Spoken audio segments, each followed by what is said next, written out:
Good morning, and thank you for joining us. Today's webinar is Influencer Marketing on a Budget, Session 1. So this is a three-part series, and today's session is Creating an Influencer Strategy. So it's January 1st, 2024. That's our second webinar of the new year. This is the Digital Nova Scotia Tourism Nova Scotia webinar series, and thank you so much for joining us today.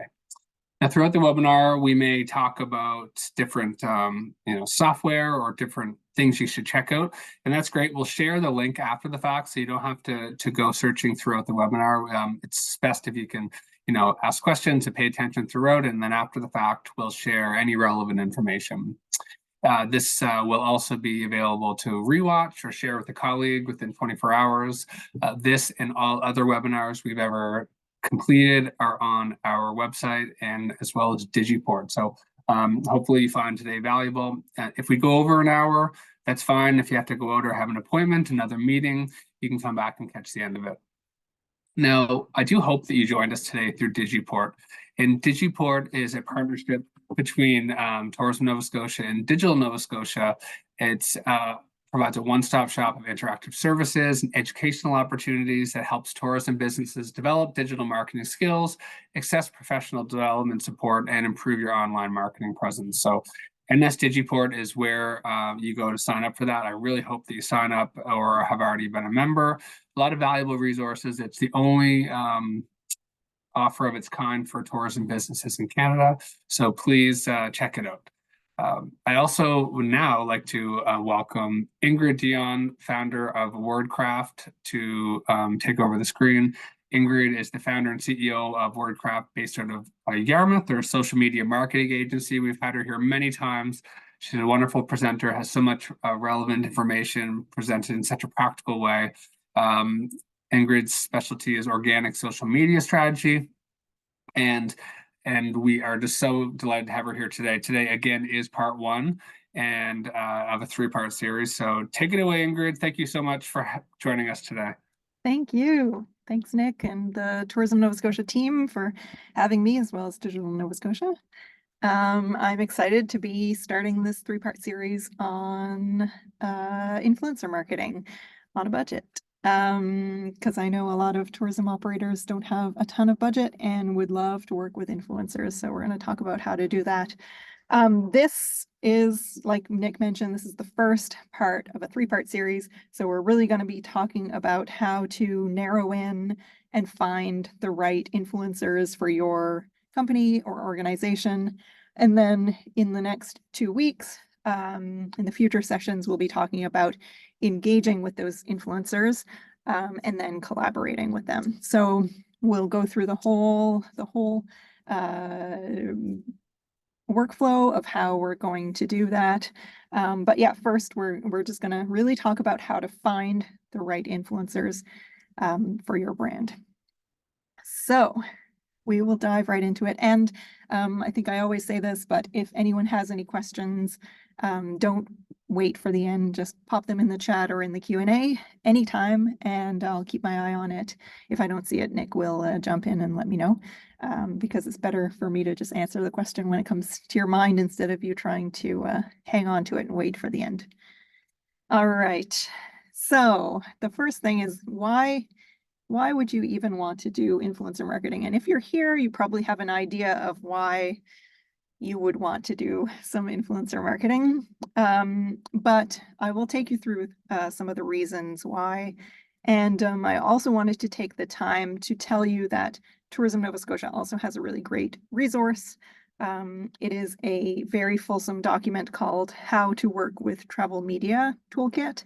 I believe it's available through Digiport, so you can probably find it there.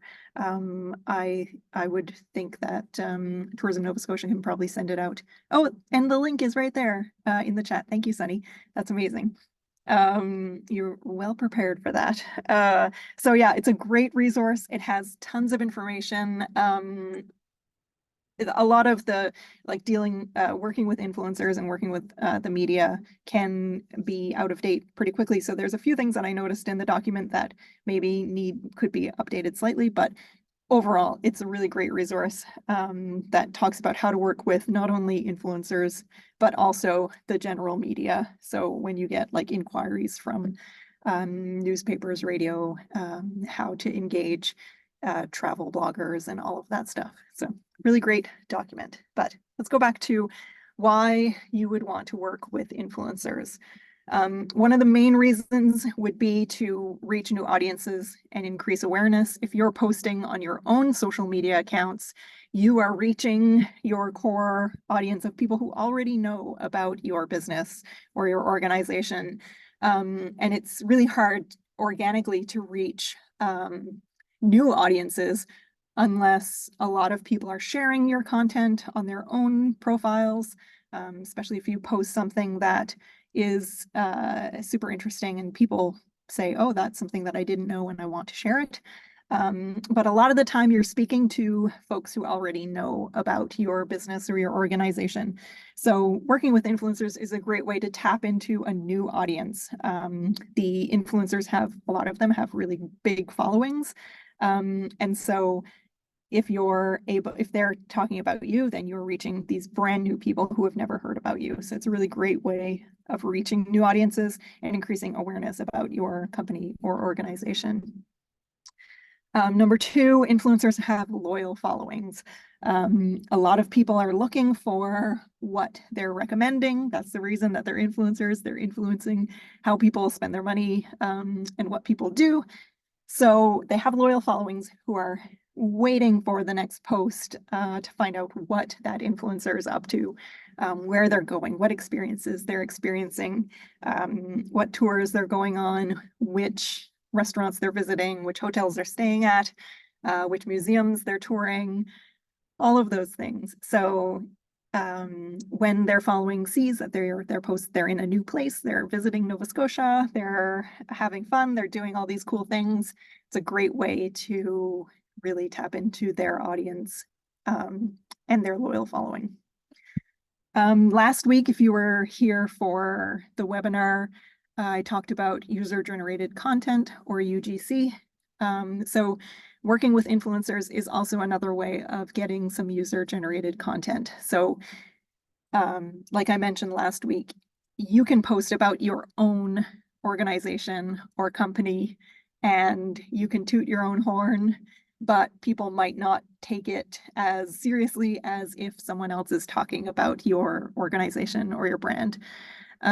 So having someone who has a loyal following, who is respected, saying how great your restaurant is, your hotel is, your museum, your tour operation, your campsite, whatever it is.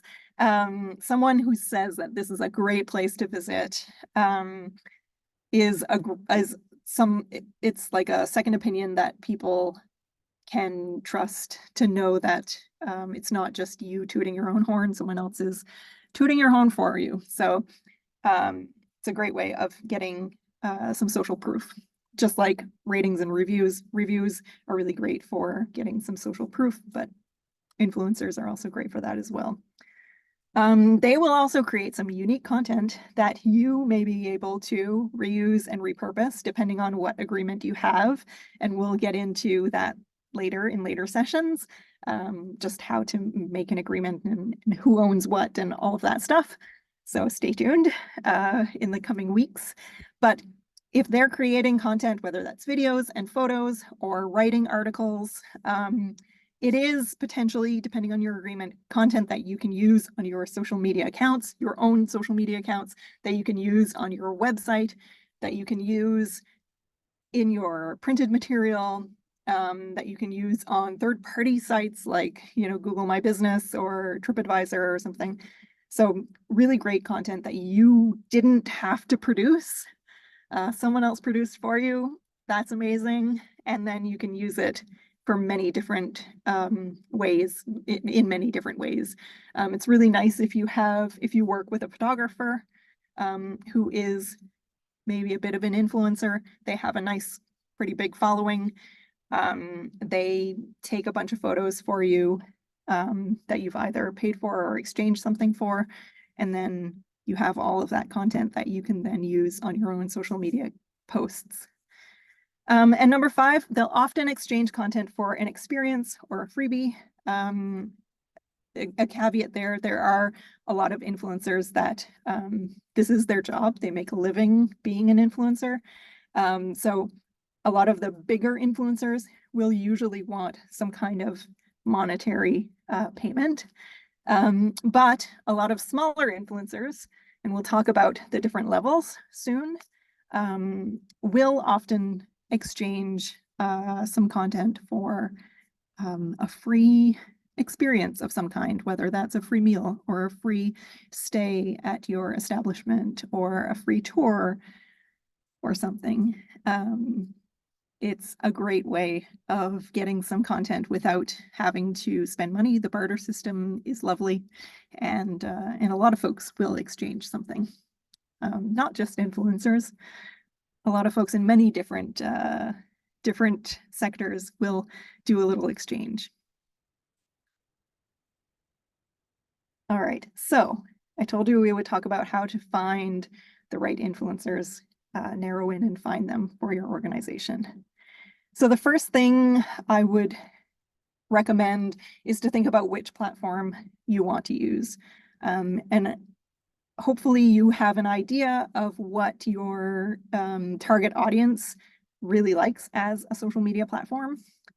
Most influencers will use Instagram. It's kind of the all-around influencer platform, social media platform, but there are plenty of influencers on YouTube, on TikTok, on Facebook, on blogs, on Twitter or X, on Pinterest, even on LinkedIn. If you have more of a B2B audience, if you're selling to other companies or business owners. So think about, it doesn't have to be Instagram, I guess is what I'm saying, even though that seems to be sort of where influencing got its foothold. If you find that your audience is more engaged on another platform, you can look for influencers on those other platforms. We are mainly going to be talking about Instagram here, just because it is the most popular, I guess, platform for influencers. I guess the argument could be made that TikTok is very much an emerging influencer platform, and YouTube has always been a pretty popular platform for influencers, but they often have an Instagram account as well. So Instagram is just a really easy way to find people because of the use of hashtags. And so we will get into that, but just wanted to let you know there are many different platforms. So really think about where your target audience likes to spend their time. And that's really where I would narrow in on getting the right influencer for your company or your organization. And then you also really want to think about your niche, your industry. You can search for just like travel bloggers in general, but you will likely get a more engaged audience and a more targeted audience if you really narrow into a niche, whether that is budget travel, whether that's luxury travel, camping or RVing, adventure tourism, ecotourism, foodies, family tourism, cultural tourism. There's all kinds of different niches, as you know, within tourism. So you really want to narrow in, because the landscape of influencers is huge. There are so many. If you can narrow in on a niche and you're just looking for like RVing influencers, then it'll be a lot easier to find the right people, because you're like, if you don't choose a niche, you're just kind of looking in a giant ocean of influencers and trying to find, it's like a needle in a haystack. But if you can narrow it down to a certain industry or a niche, it'll help you find the right people a lot better. And maybe that niche is an age range. Maybe you're looking for senior travelers, and there are senior travel influencers. Like, I know it's getting pretty granular, but there's a niche for everything. So, and if you're looking for people in a specific geographic area, you really want to grow the Ontario market. So you want to get more people from Ontario to come to Nova Scotia and visit your establishment.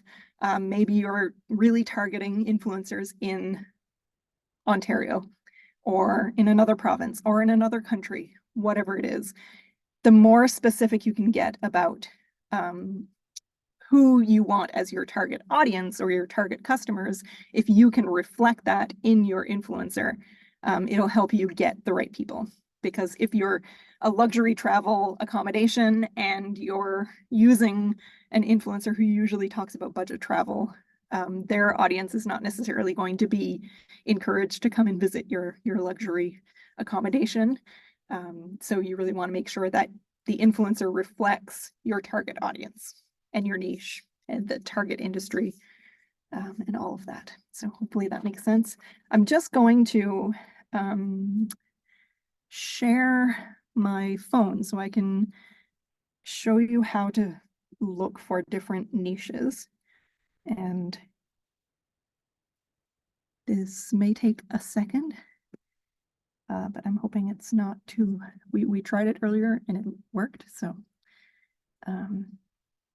just bear with me 1 second. It should come up and then you'll see my phone and I will show you Instagram. And okay, here we are. So if you go into your Instagram and you can search for different hashtags. So whether that is like luxury travel, let's see. And then navigate over to the tags here. Luxury travel has 9.8 million posts, so that's a lot. So that's like looking in a big ocean. So maybe niche down to the luxury traveler or the luxury travels, just to see if you can find anyone who seems interesting.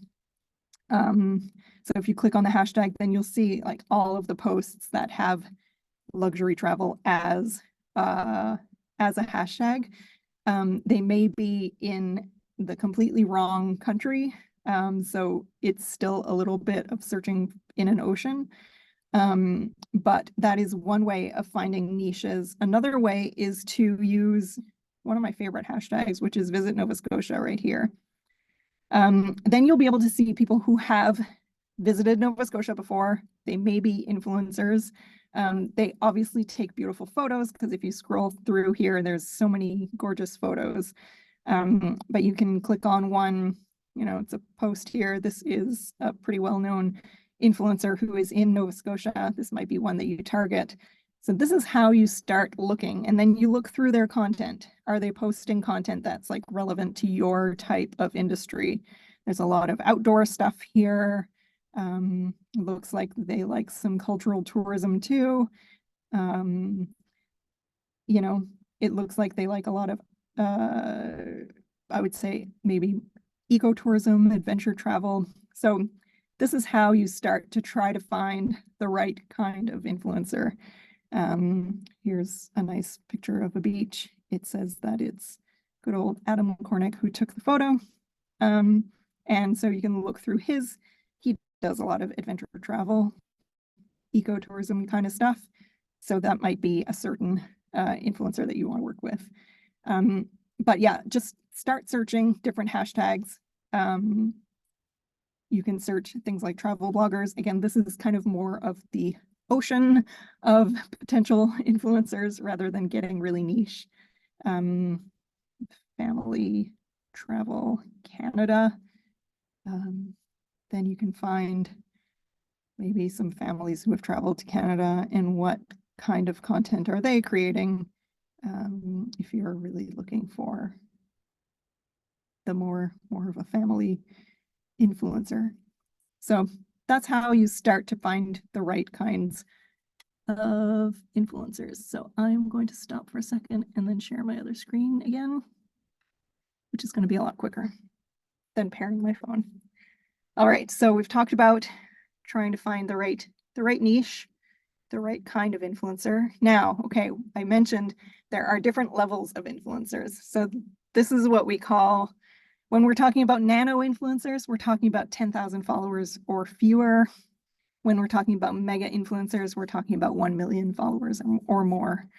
There are all kinds of different levels. The the bigger the following, usually the more money you'll have to spend to be on their account. So I would recommend really looking at those nano influencers, 10,000 followers or fewer, as a start to get into influencer. If you've been working with influencers already and you're an old hat at it, then maybe you want to go to the bigger ones, the micro influencers, the macro influencers, the mega influencers. That's like the big goal. But you can get tons of engagement from a nano influencer. They often have a more loyal following because people feel like they know them because they're not really a celebrity yet. Whereas the mega influencers, they're essentially celebrities, and people aren't necessarily going to take their word for, you know, whatever they say because they know that it's a job for them. The nano influencers often will have other jobs, and so they're really looking to partner with organizations that they align with. And so you can get, loads of engagement from a nano influencer. I would really recommend starting small and then moving up. Now, that being said, it's not all about following. Followers are a vanity metric, and people can have 1 million followers, but if they don't have people who are engaging with their content, who are liking, commenting, and sharing their content, then they are not as valuable as maybe an influencer who has 5,000 followers and has tons of engagement, people commenting all the time, liking, sharing, clicking, all of those things. So don't just look at following. I'm going to let you know what else to look at. So the big one is engagement. Like I mentioned, likes, comments, shares, clicks. Are their followers, if they have 1 million followers, you would think they would have a lot of likes and comments. So you can then go in and look at their accounts and see how many people are engaging.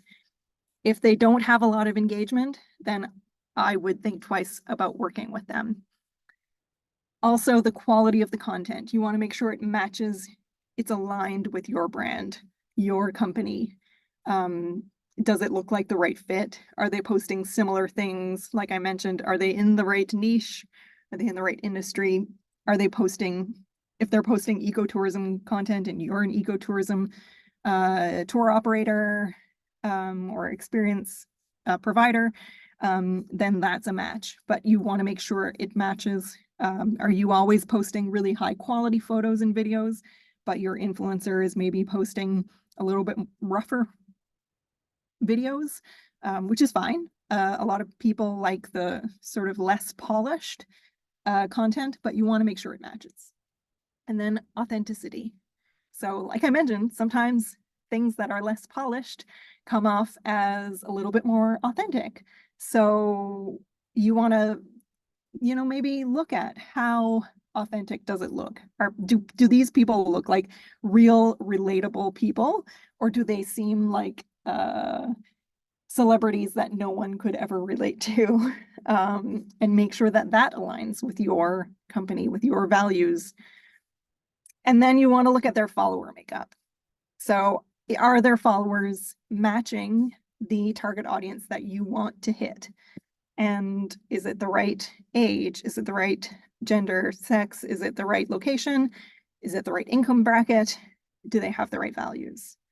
We're going to move over to my phone again so I can show you.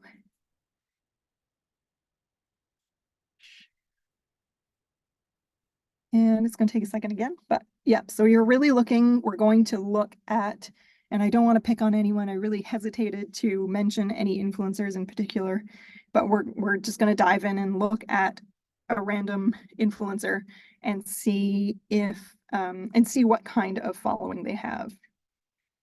All right, so let's search Visit Nova Scotia and we'll find an influencer. Hopefully we won't offend Ingrid, anyone. Yeah.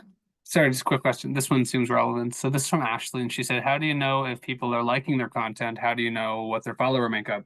Yeah. So that's what we're Yeah. doing right now. We're doing Okay. that right now. Perfect. All right, so I just clicked on a random influencer who has been posting about Nova Scotia. Seems like she's in Boston, Mass, but she obviously visited Nova Scotia. So we can look at her up here. It says she has 83,000 followers. So we can look up there and we can start looking through her followers. We can look randomly. This one's private, so that's not going to work. So this is a photographer in Connecticut, California, Paris, and New Orleans. Get around. So you can see if their followers, like this person seems to be a youngish person, maybe 30s, take beautiful photos. We'll look at, so this is a tourism company, but you can just go in and make sure that these are all real people, which is great because often you will find, if you see like all kinds of accounts like this, this is not a real person. So if you look into a follower's following and you see lots of accounts that have this little gray head, they are likely not people. See, they have 0 posts, 0 followers, but they're following almost 2,000 people. This is a bot.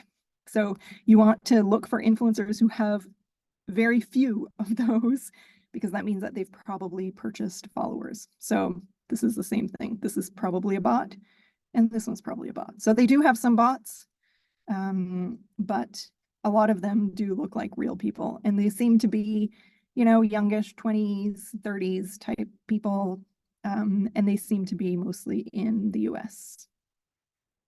So if you want to reach the US market, maybe this is a good partnership for you. Okay, so after you've looked at, to make sure that they have actual followers, and you can do that, like you can dive deeply or maybe not dive as deeply. It's up to you. You can spend hours doing this, but you probably have other things to do as well. So maybe a quick check will help. All right, now we're going to look at, so she has 83,000 followers, right? That's a lot. How much engagement does she have? So we're looking at this post, 582 likes. It's a lot, but when you compare it to 83,000 followers, it's not huge. 25 comments. Again, not huge, but she is responding to the comments, which is great. She's liking them. She's engaging with people. She only responded to a couple. But you want to look for someone who is replying to comments, who is engaging back with people, because it's not, people don't feel as loyal to an influencer if they're not getting into their comments and replying to people. You know, it makes people feel special and included and part of their community if they're in the comments replying. So you really want to look for people who are engaging back with their followers. Let's look at another. This is another post, 483 likes. Again, it's a lot, and it would be a lot. It would be a great amount of likes if she had 10,000 followers, but at 83,000, you're kind of looking for someone with more likes, 20 comments, you know, it's okay. It's okay. It's not, her engagement is not huge. So, and you want to look at who is liking and commenting. Okay, so this one, it got over 1,000 likes. That's pretty great. You got 40 comments. That's better than some of the other ones. And then you can, if you tap on the likes, you can see who is liking, who is engaging, what is their makeup. Are they young? Are they old? Where are they located? Are they, sometimes they'll say, see, this one says New Jersey Bayshore, so also in the US. And she seems to be like a nano influencer. She's got 10,000 followers. Yeah, you can look at whether they, sometimes, you know, I've worked with influencers with one of our clients, and all of their likes were like all of those kind of bot accounts. So they were accounts like this one. And that's when I realized that that was not a good influencer to be working with, because it's all bots. Just gonna look. Is there a percentage of likes versus followers that's a good rule to follow? Yes. I will answer that in, I think it's the next slide or the one after. So getting to that soon. So this post did really well.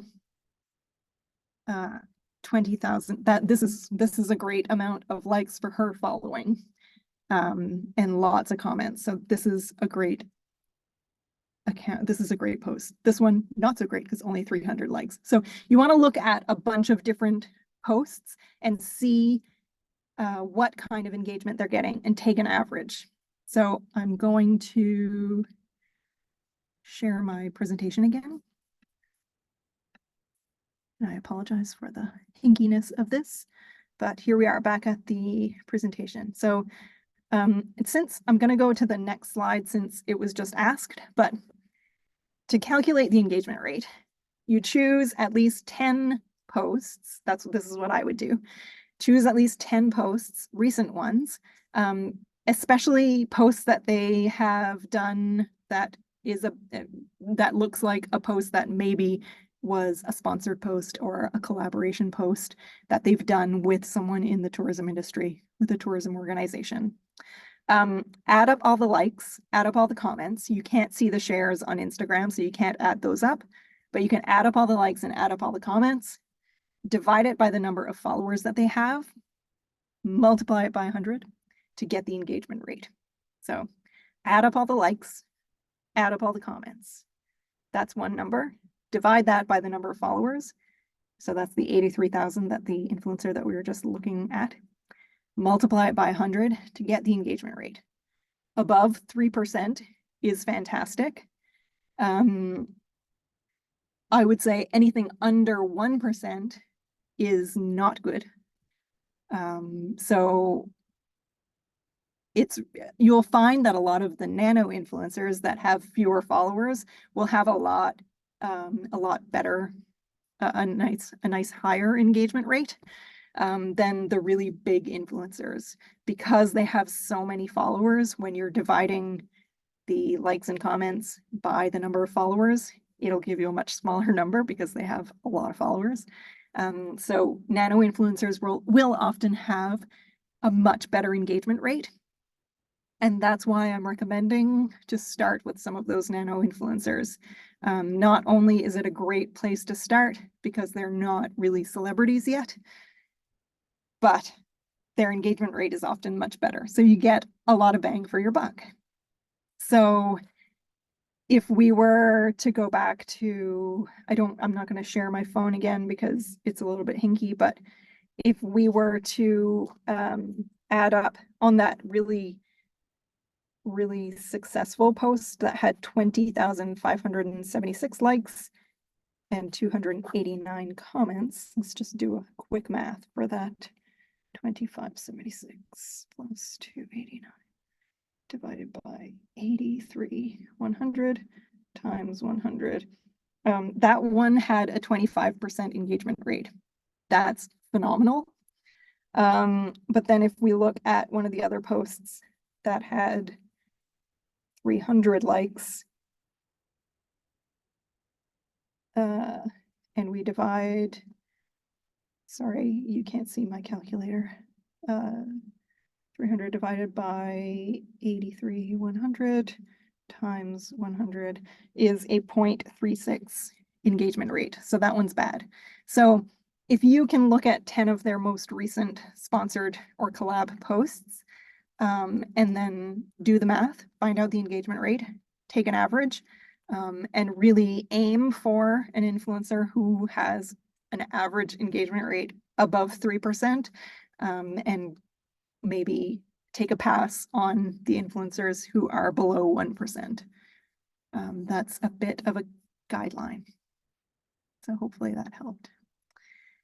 We'll go back to, now that you have gone through and you've found some influencers and you've calculated their engagement rate and you've made sure that they don't just have bot followers, they don't just have bot likes, so you can find more influencers by searching some of those hashtags like I mentioned. Visit Nova Scotia is a great one because you can find influencers who have visited Nova Scotia before and might be familiar with the area or are from here, which is great. Then you don't have to pay them a whole lot for travel. Discover Halifax is another one. Visit Cape Breton is another great one. For the different regional tourism organizations, they often have a hashtag as well. I'm familiar with the one down here in Yarmouth in particular because this is where I am. So it's hashtag visit Yaz, visit Yarmouth and Acadian Shores. If you look at those hashtags to find different influencers, look at hashtags for the industry, like I mentioned, family, family travel, ecotourism, uh, museum life. I don't know.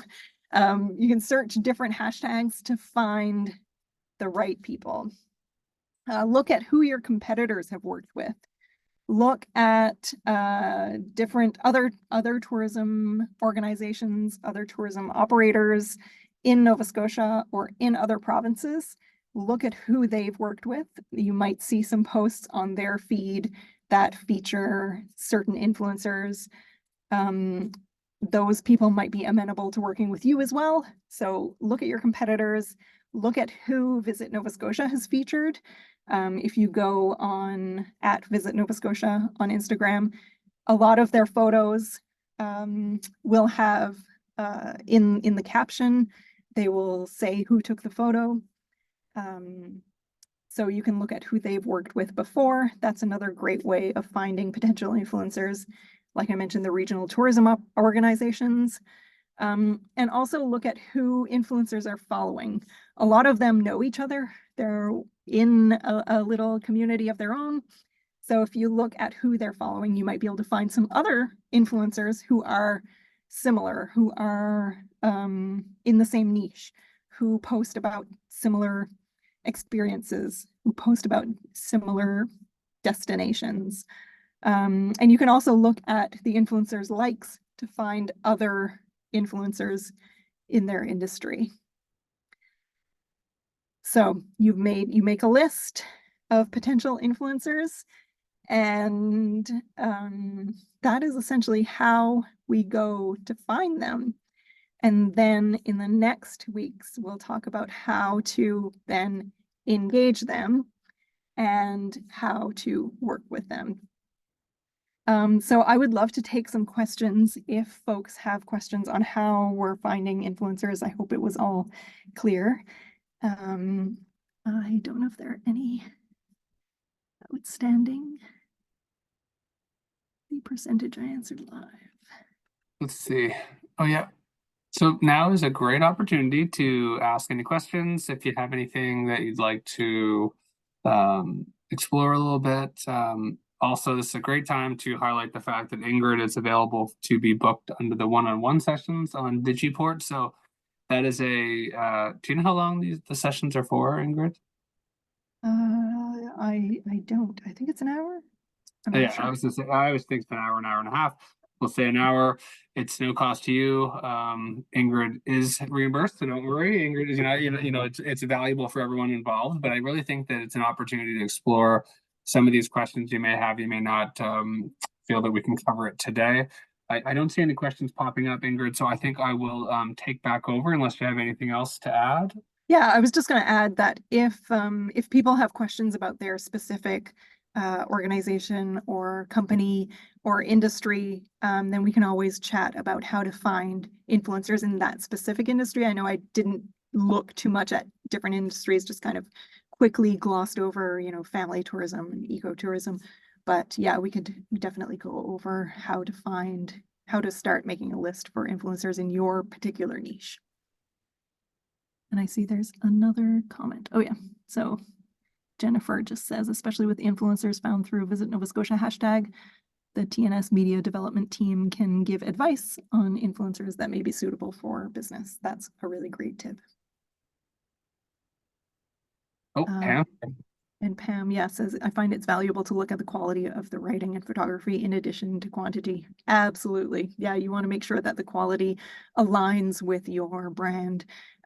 If you often post really high quality photos, then you don't necessarily want to partner with an influencer who maybe posts a little bit more, off the cuff, maybe not as polished, content. So you want to make sure that it aligns with what you're putting out there, the impression that you're giving your customers, and the expectation that your customers have of your tourism establishment. Especially if you're, a luxury accommodation, then you want to partner with influencers who post really, really good quality photos and videos. That's a great point, and thank you for bringing that up, Pam. Pam Wambach works directly with influencers for Tourism Nova Scotia, so she's the one that brings them in and makes sure we get the right people. So that's a really great point from someone that actually does the hiring for those influencers. So thank you, Pam, and thank you, Jennifer, for that point as well. Absolutely. So I think unless anything pops up, we're back here next week. Yeah. So if something comes up in the meantime, you have Ingrid's email there. We also have our email. If you'd like to email us, we'll share that in a second. So I'll just take back over the screen, and thanks again, Ingrid, and we look forward to seeing you next week. Of course. Thank you. So just give me one quick sec to take back over. Wonderful. Thanks, Ingrid. Thank you.